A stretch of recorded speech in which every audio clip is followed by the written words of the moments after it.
I like that approach because, like you said, they're common to all, but then we can always have a conversation around maybe its source, right? To Mm-hmm. pique Yeah. people's interest, Yeah.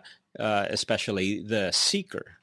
Now, you wrote something really provocative, at least it was provocative to me. You said that in your writing and researching and speaking on common grace, it has fundamentally Mm. changed how you view God and how he acts in the world.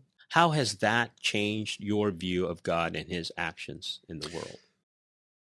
Well, I'm a huge Pascal fan, and Pascal is very famous for saying that every world religion, including Christianity, must account for the hiddenness of God.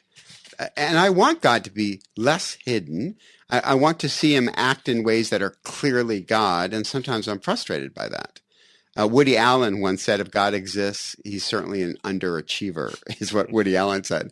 So I want to see these evidences of God because I do believe that he's acting, that he's being faithful, but sometimes it's hard to see them. I don't want to discount the overtly supernatural because we see that in the Bible as well as stories from missionaries and even some of the listeners, their personal lives. But I want to see more of God. Now that I've come in line with this idea of common grace, I'm seeing God everywhere, just like James said. If it's a good gift, it's come down from God.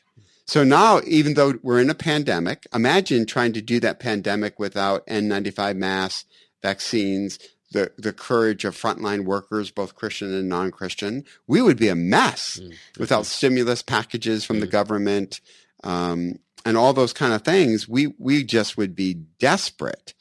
And yet God has given us these good gifts to survive a pandemic. And we could look at the war in Ukraine. Imagine what that war would be like without NATO keeping President Putin in check, without defensive weapons.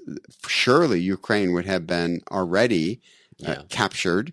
The bravery of Poland, people in Poland, the generosity, they've taken in almost 30% of the refugees. Yeah. So without that, this would be an unmitigated disaster. So God is giving us these good gifts, even though a world is in rebellion against him.